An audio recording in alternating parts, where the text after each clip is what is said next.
time for the Susan Taylor Podcast, where we discuss the yoga of mind, medicine, and healing.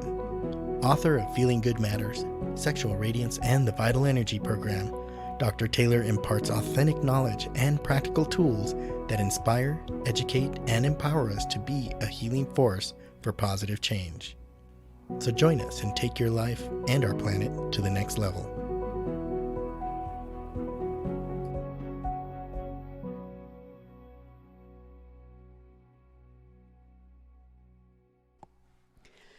Hello and welcome to episode 99, 7 Codes to Reprogram Your Thinking.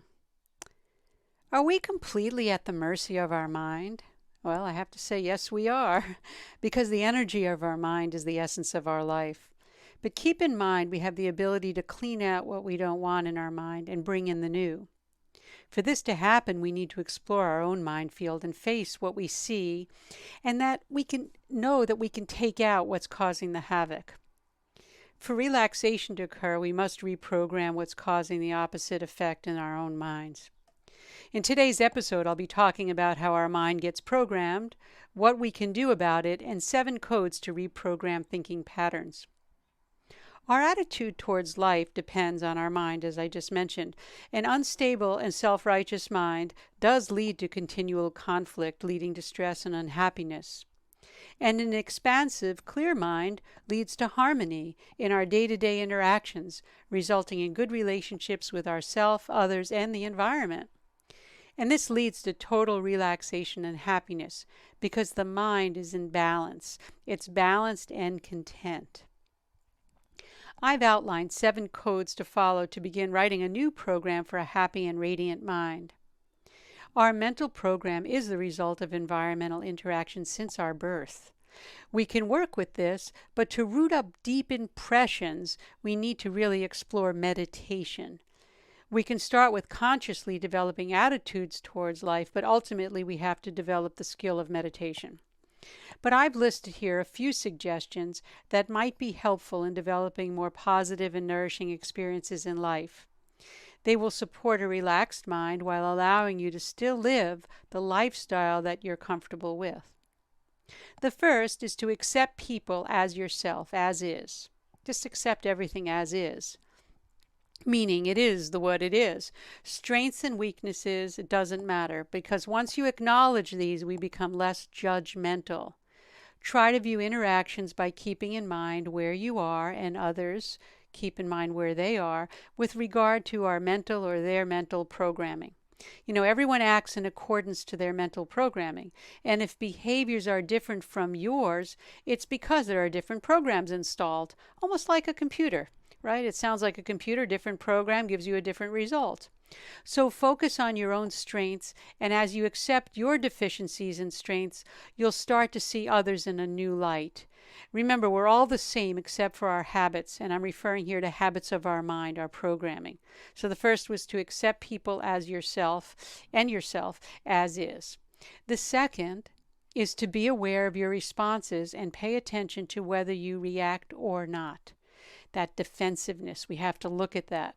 Take a look at what it is that you want, and when you find yourself reacting, you can step back and say, wait a minute, I have to really look at what it is that I want. When we learn to not depend on outside things for our happiness, our outside desires of wanting, we become less reactive. Our relationships, no matter how deep, serve as that reflection of our own being. So that's why it's so important that we have relationships with ourselves and with others, because it reflects our own being. So pay attention and look at the world and the people as your teacher. So be aware of those responses and pay attention to whether you respond or react. The third is to check in with your habits of desire. What are you attached to, if anything? What do you feel that you need to be happy? These are questions you could ask yourself. In my last podcast, I mentioned to enjoy processes no matter what you do if you want to be happy.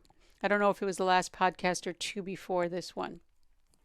Because as soon as we desire a specific outcome, we become attached to gain and loss. So really take the time to look at what you want, what you think you want, and all the objects that you find attachments to.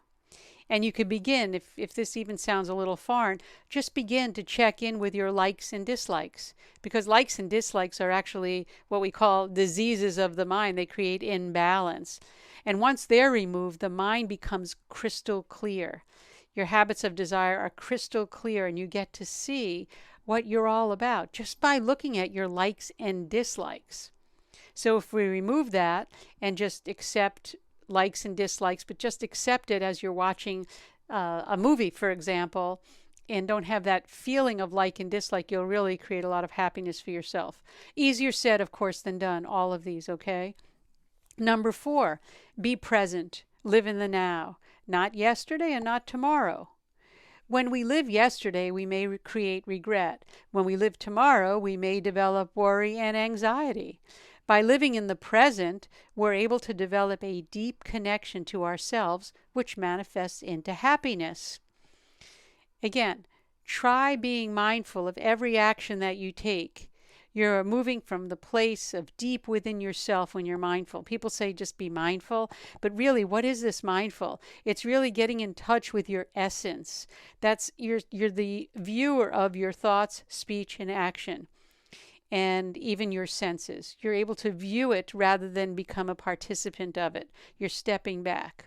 And that's what's meant by living to the fullest, living who we really are. So be present is number 4.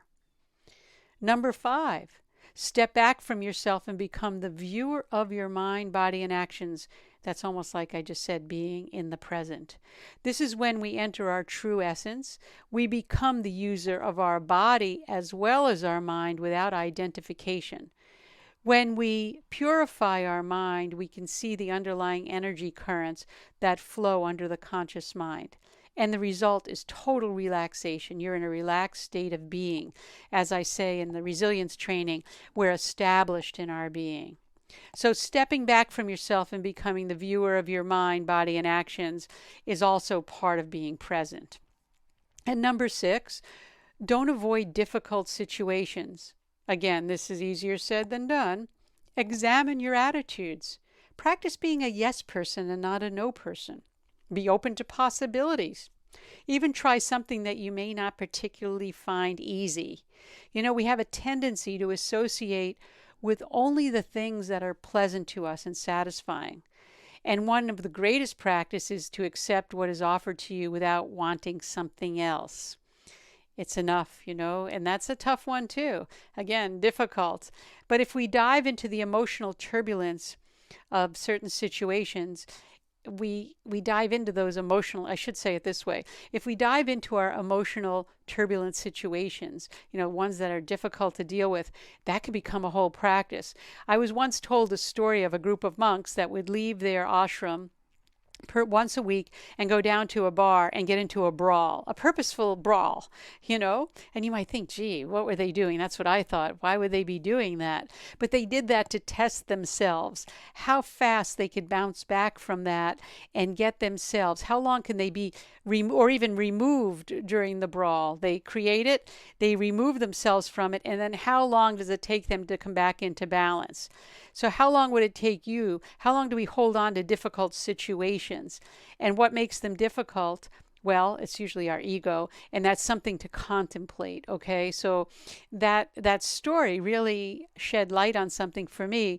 If I'm in a difficult situation, how long, once I leave that situation, am I still carrying on the dialogue? Well, I should have said this, I should have done that. How could they have done that to me? Why did they do that? Why aren't they a better person? Any of that kind of dialogue. So that was a fun practice. I learned that about a year ago, and I said, I'm going to not create a brawl, of course, but create something where I'm with a difficult person. How long will it take me to let go of that dialogue that may have had the potential of disturbing me? And sometimes it does. And how long, if it does disturb, how long does it take to get back out of that disturbance? So don't avoid difficult situations if you can help yourself, and it'll help to train the mind to be reprogrammed. And the 7th, before reacting to difficult people, put yourself in their shoes and try to understand the reason for their behavior. One of the real deep trainings in any kind of real yoga training, and I call yoga science, and the trainings of really understanding who you are is really understanding. Once you understand who you are, you then don't react the same way to difficult people. And this is the ultimate in reprogramming thinking. If we're able to see where people are, where they're suffering, and mostly everyone is suffering since they don't know themselves, you want to identify with something other than who they are, but you want to really look at who they are, but also see the layer of suffering that's causing the behavior. And again, knowing yourself allows you the ability to see others for who they are, despite their habits. And believe me, we all have habits that other people could have issues with because that reflects something within themselves that has nothing to do with us. But really understand where our habits come from as the same place where their habits come from. And we could also see how those habits are formulated, and it's usually to protect their ego. It's the self-identity. Like if I let go of that habit, what if someone really knows who I am or sees me for who I am? So an example would be very simple example, if someone is in a hurry and cuts in front of you in line, how do you react? Or do you really respond? Or do you even just allow it to be? I remember at times when a good friend of mine and I used to drive up north, we'd go into, for hiking on a Saturday. And if we'd encounter some speeder who would inevitably cut right in front of us, possibly causing an accident. I mean, one of the real heavy duties, cut in, cut out, and we've all seen it. His response was always, he used to say to me, "Oh, must be going for some brain surgery, a surgeon going to brain surgery."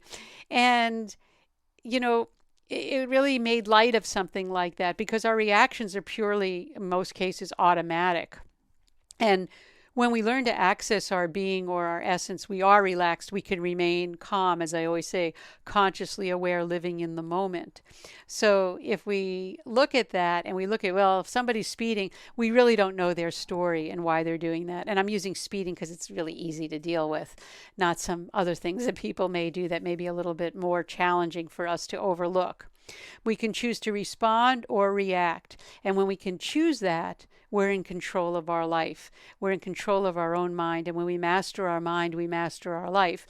The mind's energy is the essence of life. And all our training is really about, whether I train in eating and diet and nutrition or talk about meditation and its practices, breathing, relaxation, it's all to really become aware of the mind field, learning how to collect, contain, and concentrate the actual energy of the mind, because that is really what dictates the type of life that you're going to lead.